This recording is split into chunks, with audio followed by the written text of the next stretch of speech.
자, 오늘은 69회 한국사능력 검정시험을 앞두고 여러분들을 원하는 급수에 합격시켜드리기 위해 찍기 특강을 한번 마련해 봤습니다. 저는 오태진이고요. 한국사능력 검정시험 제 교재 심기일전으로 찍어봅니다. 심기일전 심화기본 한 권에 먼저 보기. 자, 162페이지로 되어 있는 책인데 이게 너무 양이 많아서 제가 이번 69회에 나올 만한 심화 문제를 볼게요. 한번 찍어봅니다. 한국사전력 검정시험은 3급을 따시려는 분들이 제일 많아요. 3급은 60점 이상이면 받을 수가 있어요. 2급은 70점 이상이에요. 3급은 경찰 공무원 시험이나 소방 공무원 시험, 군무원 시험 등에 응시하기 위해서 꼭 필요한 거고, 또 교원 임용고시를 위해서도 필요한 급수가 3급이에요. 50문제로 구성되어 있는 한능검 특성상 60점 이상을 득점하기 위해선 대략 30문제를 맞추면 돼요. 그럼 50문제 중에 30문제를 맞추는 건 그렇게 어렵지는 않아요. 근데 최근에 이런 한능검 급수를 요구하는 그런 시험들이 많아져서요. 국사편찬위원회에서 이 한능검 난이도를 조금 높였다고는 해요. 저도 보니까 작년부터 조금 어려워졌어요. 근데 그렇다고 해서 50문제 중에 50문제가 다 어렵진 않아요. 50문제 중에 30문제 정도 맞추면 되는데 어떤 시험이든 뭐 고난이도의 문제만 구성되진 않죠. 50문항 가운데 아, 이른바 킬러 문항? 킬러 문항이라고 불리는 것들은 10문항 이내입니다. 그것도 대부분 근현대사 쪽을 어려워들 많이들 하시기 때문에 전근대사, 즉 조선시대까지만 잘 맞추시면 됩니다. 사실 조선시대 문제가요, 50문제 가운데 29번까지예요. 30번 문제부터는 강화도 조약이나 초기 우리나라가 그 중국과 맺었던 조약인 조청상민수륙 무역장정, 뭐 흥선대원군 문제, 뭐 요 정도가 나와요. 그러니까 대략적으로 50문제 중에 30번까지, 그러니까 30번까지가 조선시대까지예요. 그러면 31번 혹은 30번부터가 흥선대원군 혹은 강화도 조약 혹은 조청상민수륙 무역장정 같은 어, 개항기, 개항 초기에 외국과 관련된 조약 등에 대한 이해를 30번 문제 정도부터를 내요. 그렇다면 30번까지만 일단 공부를 잘 해두면 되겠죠. 왜냐하면 비현대사 문제가 어려워요. 그러니까 30번 정도까지가 조선시대까지니까 조선시대까지 문제를 잘 정리해 두시고 설사 여기에서 뭐 한 대여섯 개 틀린다 하더라도 24개, 그죠? 24개 정도 맞춘다는 가정하에 30번부터 50번까지 20문제를 다 찍어버려요. 다 찍어버리면 오지선다니까 통계적, 확률적으로 20% 득점하겠죠? 그럼 단 대여섯 개를 더 맞출 수 있다는 말이 돼요. 그러니까 이 한능검 시험은 좀 영리하게 공부하셔서 여러분들이 원하는 급수를 따실 필요가 있어요. 그러니까 근현대사 문제는 일단은 보지 마세요. 조선시대까지만 보신다는 생각으로 정리하시면 되겠습니다. 더군다나 그 한국사 조선시대까지 문제 가운데서도 좀 여러분들 국사에서 좀 어려운 게 경제사, 토지제도사, 또 뭐 세금제도, 또 신분제도, 또 문화사들인데 한능검 특성상 경제사나 사회사는 거의 내지 않고요. 문화사에선 주로 사진 문제를 많이 내요. 그래서 역시 또 나올 만한 것들을 위주로 내기 때문에 한능검 문제는 여러분들이 조금 이번 주에 시험을 앞두고 있잖아요. 그래서 여러분들이 30번까지 정치사 위주로 공부하시면 3급은 딸 수 있습니다. 그래서 이번 강의는 30번까지, 즉 조선시대까지 문제를 제가 찍어 드릴 거고 거의 이 안에서 나올 거예요. 그리고 30번부터 뭐 50번까지 예를 들어 2급을 따시기 위해서는 필요한데 이 부분도 제가 나중에 따로 영상을 정리해서 올려드리도록 할게요. 자, 제 교재입니다. 제 교재를 가지고 한번 찌기 특강을 진행해 보겠습니다. 자, 1번입니다. 1번이 뭐가 나오냐면 선사시대가 무조건 나와요. 선사시대. 자, 선사시대 문제를 한번 보도록 하겠습니다. 자, 선사시대는, 자, 테마 1번이죠. 뭐 구석기가 있고요. 그 다음 이제, 에, 신석기, 그리고, 예, 청동기가 있어요. 그리고 초기 철기 이렇게, 네 개로 시기를 나눌 수가 있습니다. 근데 그 중에서 이제 뭐가 나올 거냐? 뭐, 저는 구석기가 한번 나올 때가 됐다고 생각이 들어요. 예, 그래서 구석기를 한번 볼까 해요. 구석기. 한번 찍기 특강이니까. 자, 그럼 네 개 중에서 이제 확률적으로 제일 많이 나온 건, 사실은 그, 청동기예요. 청동기를 제일 많이 내요. 그런데, 지난번에도 청동기가 바로 나왔어서, 그걸 어떻게 내냐면은, 1년에 6번 봤을 때, 구석기 한 번, 그 다음에 청동기, 그 다음에 신석기, 청동기, 청동기, 신석기, 청동기, 이런 식으로 돼요. 그러니까, 한 절반 정도는 청동기를 내죠. 근데 구석기를 낸 게 너무 오래돼가지고, 이번 69회는 구석기가 나올 것 같아요. 그래서 구석기를 강의해 드리는데, 구석기 되게 많죠? 이 내용이. 되게 많은데, 이 구석기 가운데에서 꼭 이제 여러분들이 어떻게 출제가 되냐면, 한능검은 일단 그 자료를 제시를 해요. 이렇게 자료를 제시하면은 유적지를 많이 냅니다. 그 중에서, 이런 유적지를 낼 거예요. 예, 요거, 경기도 연천 전곡리 유적지를 내요. 그리고 아슐리안형 주먹도끼가 출토됐다 이렇게 될 거예요. 그래서 이 경기도 연천 전곡리 유적지 요 부분을 여러분들이 꼭 기억을 해두시고 그럼 이게 나오면 이제 구석기가 되겠죠? 구석기 문제가 나옵니다. 그럼 구석기가 되면 구석기를 찾으면 돼요. 근데 이제 선지가 5개 중에 하나는 구석기고 하나는 신석기고 청동기, 초기철기 이렇게 내겠죠? 그럼 5개 중에 하나만 구석기 지문이 나올 텐데 정답을 미리 말씀을 드리면 웰컴 투 구석기예요. 웰컴 투 구석기. 그럼 웰컴 투 동막골이죠. 여러분들 영화 웰컴 투 동막골 있잖아요. 그 웰컴 투 동막골 바로 동막골, 동굴 막집이에요. 그래서 웰컴 투 동막골은 구석기 동막골이에요. 그래서 구석기 동막골. 왠지 동막골은 좀 구석기 시대 같은 느낌 들지 않았어요? 그죠? 그래서 어, 동막골, 동굴 막집. 그래서 요 동굴, 막집, 동막골, 요게 답이에요. 예. 그래서 구석기 선사시대 요번 나올 거라는 거 아마 경기 연천 전곡리를 낼 거고 아슐리안형 주먹도끼가 출토됐다 뭐 이렇게 나올 거예요. 그럼 답은 웰컴 투 전곡리, 웰컴 투 동막골이죠. 그래서 웰컴 투 동막골을 찾으시면 되겠습니다. 그 밖에 뭐 신석기, 청동기, 초기철기 나올 수 있죠. 당연히. 청동기를 제일 많이 냈으니까 청동기 문제를 제일 많이 낼 거예요. 근데 저는 이번 확률상 구석기를 내지 않을까 생각이 듭니다.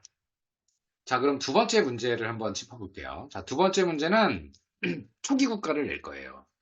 전 초기 국가 이번에 고조선이 나올 거라고 예측을 한번 해봅니다. 왜냐하면 지난번 68회 문제에서 고조선을 안 냈어요. 부여, 고구려, 동해, 삼한 이런 걸 냈기 때문에 이번엔 좀 엇갈려서 제가 고조선을 내지 않을까 하는 생각이 듭니다.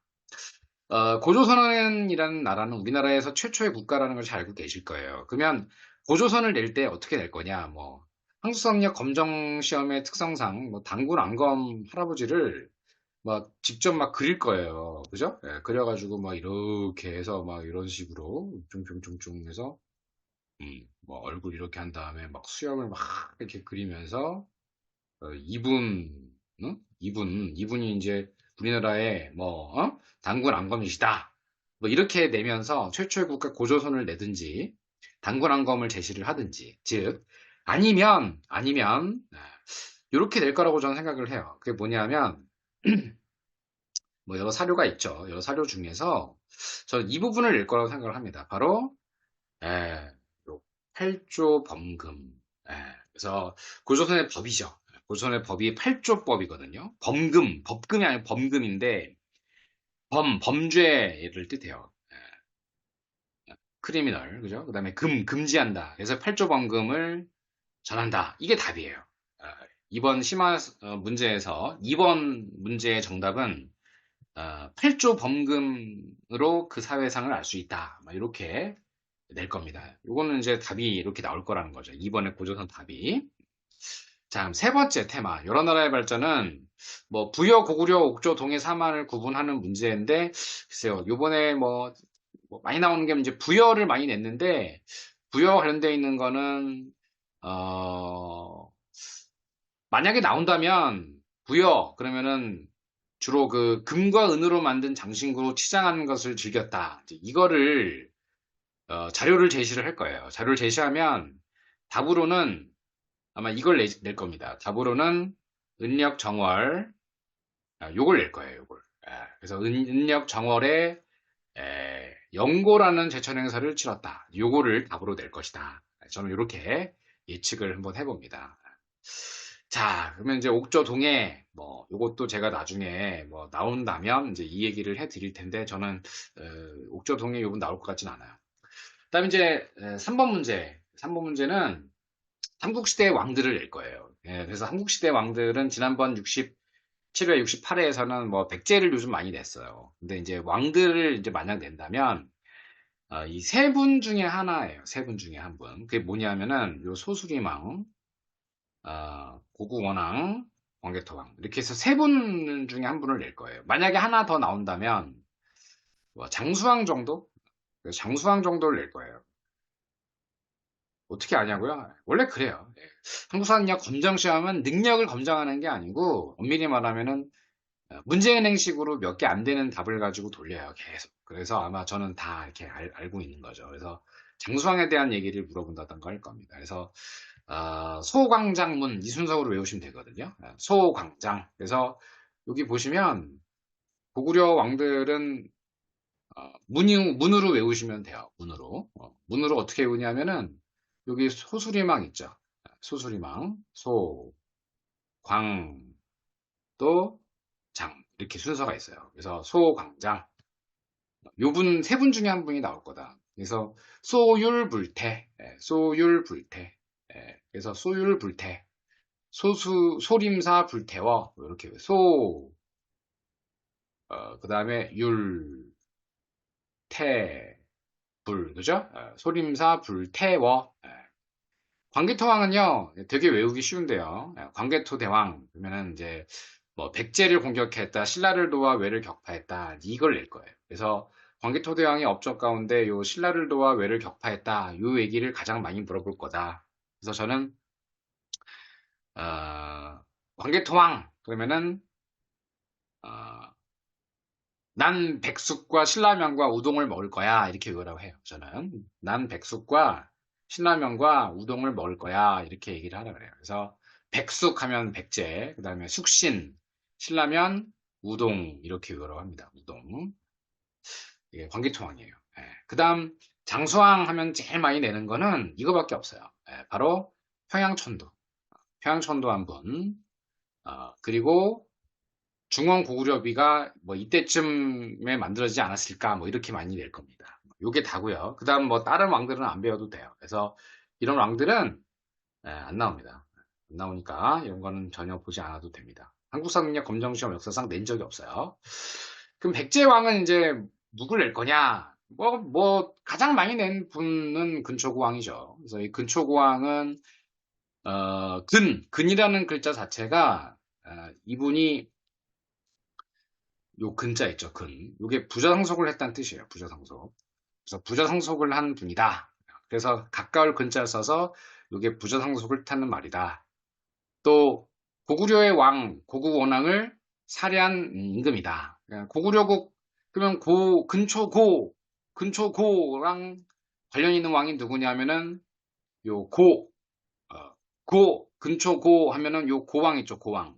고왕을 그냥 고국 원왕 이렇게 외우시면 돼요. 그래서 근초 고왕 이렇게 있죠. 그럼 이름을 가지고 고왕이잖아요. 그래서 고왕은 고국 원왕의 줄임말이다. 이렇게 외우시면 될 것 같아요. 그래서 고국 원왕을 죽인 왕 이렇게 외우시면 됩니다. 뭐 그 밖에 만약에 근초고왕을 내면 근초고 해서 고흥, 서기 편찬. 고 하다 보면 언젠가 서야겠죠. 고스톱, 그죠? 그리고 일본에 진출해서 이 칠지도를 하사한 분.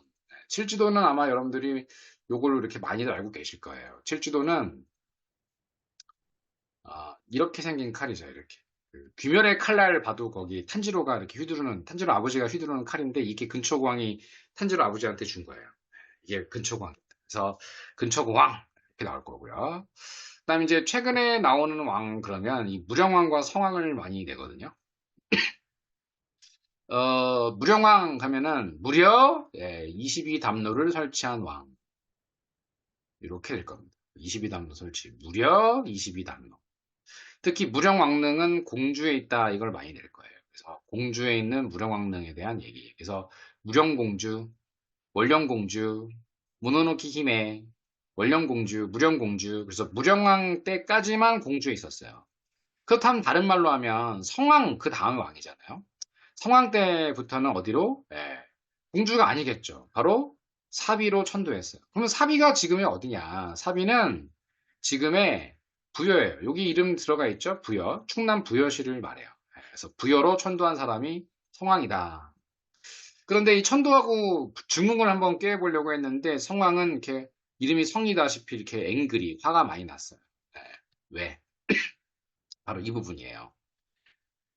신라 한강 하류 유역을 신라에게 빼앗겼기 때문이에요. 이때 이제 신라의 왕은 진흥왕인데 이에 대한 보복으로 관산상을 공격했다 결국 실패. 그래서 구천에서 전상왕이 바로 성왕이다. 그래서 최근에 가장 많이 내는 분 중에 한 분이 바로 이 성왕이시다. 그래서 이분 이름이 뭐냐? 뭐 이렇게 해서 뭐 명농 임금이시다 이렇게 얘기도 해요. 부여 명농. 음. 자, 그러면 이제 신라를 한번 볼까요?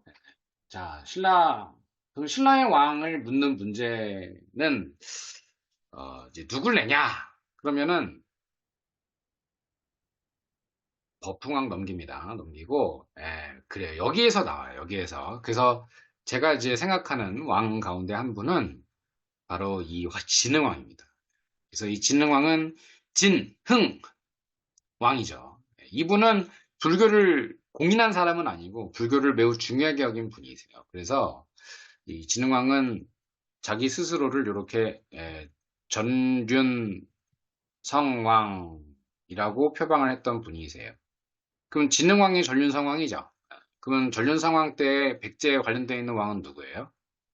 성왕인 거예요. 그래서 이 진흥왕이고 전륜성왕인데 이때 백제왕은 성왕이다. 쉬우시죠?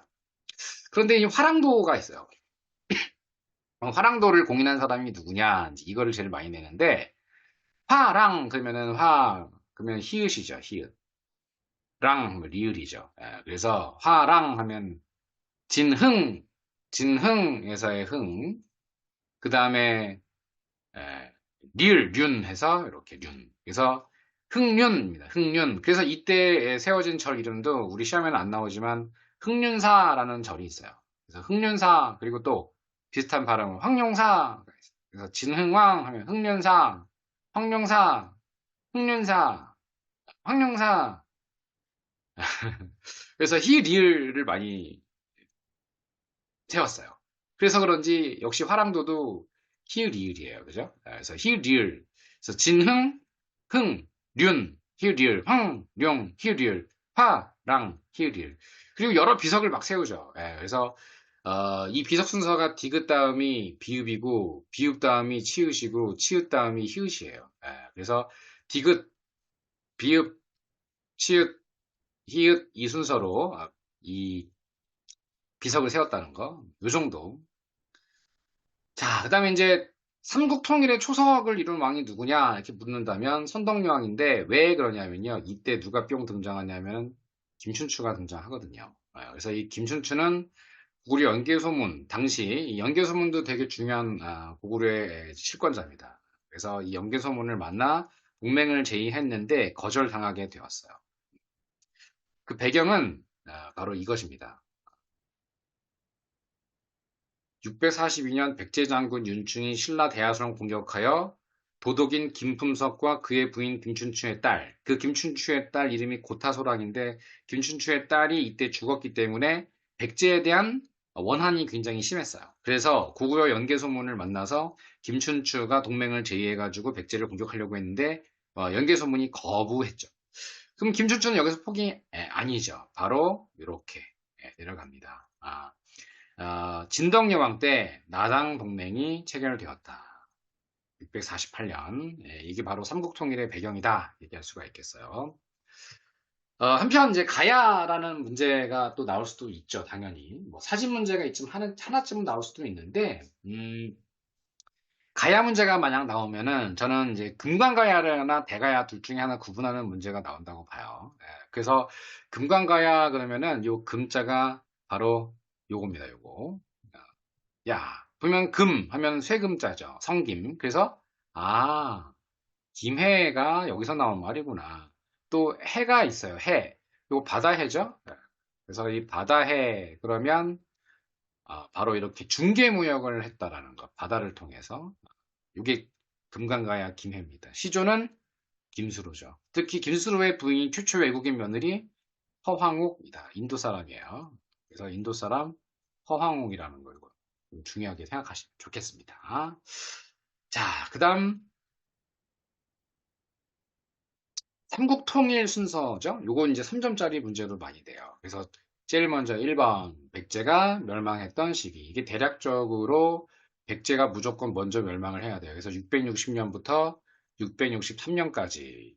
제가 이제 663년이라는 이유는 바로 이 부흥운동 때문이에요. 그래서 부흥운동을 한 사람이 백제를 복구하겠다 해서 복도풍.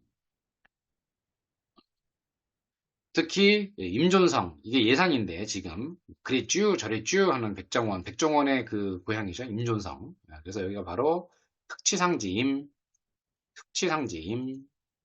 근데 여기가 주류가 아니에요. 주류는 여기에요. 그래서 주류성이 함락된 이후에 임존성도 항복했다. 한편 우리 이 일본이 백제의 부흥에 사활을 걸었다. 근데 백강에서 단군에 크게 패하면서 실패한 게 그게 663년이에요. 그래서 백제 부흥운동 실패한 게 663년.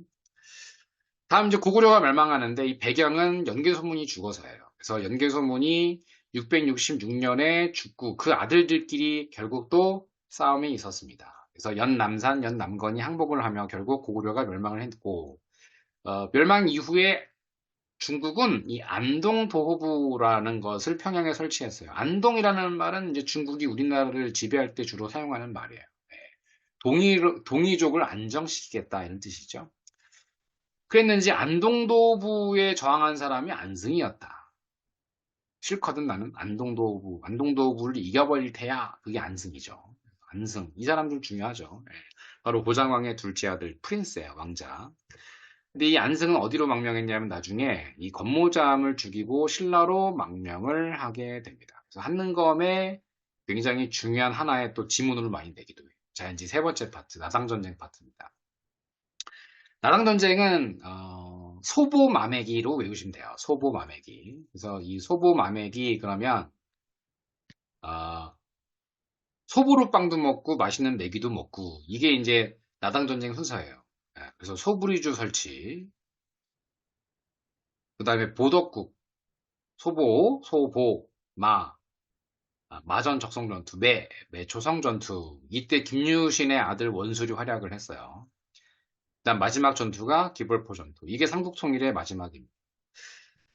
통일을 자축하기 위해 의상은 당나라에서 교육해서 영주의 부석사를 창건하기도 했다. 이 부석사와 관련되어 있는 내용 중에 이 의상스님을 짝사랑한 선묘낭자 이야기. 이 사람이 나중에 용이 됩니다. 용이 돼가지고 이상스님을 위해 큰 돌을 들어 올렸다 해서 부석이라는 말이 나오게 된 거예요. 자, 그럼 테마 6번 통일신라 중대를 가봅니다. 통일신라 중대의 왕들 되게 많아요. 뭐, 통일을 이룩한 왕은 문무왕이시지만 그 문무왕의 아들이 신문왕이에요. 그래서 무열, 문무, 신문으로 이어지는 흐름. 무자가 들어가면 전쟁 중, 문무, 전쟁했는데 곧 통일을 함. 마지막 신문. 그럼 신문은 신문이나 보는 시대. 그래서 평화 시대. 그죠? 그래서 평화로운 시대다 이렇게 볼 수 있어요. 그래서 이때는 무라고 하는 단어가 없죠? 그래서 신문왕 때는 전쟁 시기가 아니라 전쟁 이후에 왕이 되었다라는 걸 알 수 있습니다.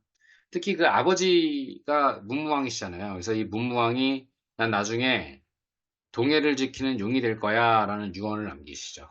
그래서 그곳을 감은사라고 했다. 이거는 큰 탑이 두 개가 있어요. 한편 신문왕은 김흠돌이라는 자기 장인어른을 죽이기도 했어요. 아버지를 위해선 감은사인데 장인어른을 위해서는 숙청. 장인어른은 숙청해버리죠. 또 이제 사진으로 이제 많이 내는 게 이제 뭐를 많이 가끔씩 내냐면은 요 감은사라는 걸 많이 내요. 감은사. 뿐만 아니라 이견대라는 걸 많이 내기도 해요. 예, 이견대. 그 이견대는 만파식적 설화와 관련돼 있어요. 이견대가 어, 작은 암자가 아니라 정자 같은 데인데, 거기에서, 아버지의 용이 되셨잖아요. 용이 된 아버지와 천신이 된 김유신 장군을 만났대요. 그래서 그곳에서 그 대나무로 만든 피리를 얻었다. 그 피리를 불면 적병이 물러가고 나라가 평안해졌다라는 그런 설화가 전해지기도 합니다. 그 밖에, 자, 관리주원지국과 노구 폐지. 뭐 이런 건 이제 67회에 나온 적이 있죠. 네. 기타 넘어갑니다. 자, 그럼 통일신라 하대의 왕 한번 볼까요? 통일신라 진성여왕을 저는 한번 내볼 것 같아요. 진성여왕이 많이 나오는 편이라서 그런데 이 진성여왕 때에 신라가 망할 뻔했어요. 아니, 사실상 망했죠.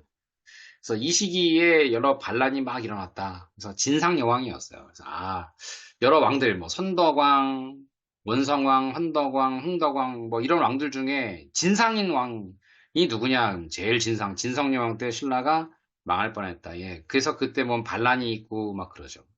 그래서 반란이 있고. 그래서 이런 반란이 막 일어나니까 당나라 유학파 출신 최치원이 이러다 진짜 나라 망해요. 저 같은 능력자들을 기용해서 나라를 정상화해야 돼요. 이게 바로 시무십조였어요. 근데 진성령은 당시 뭐 음란했다 뭐 이래요. 음란한 짓을 많이 했다. 그래서 뭐 반란이 끊이지 않았다 뭐 이런 기록이 있습니다.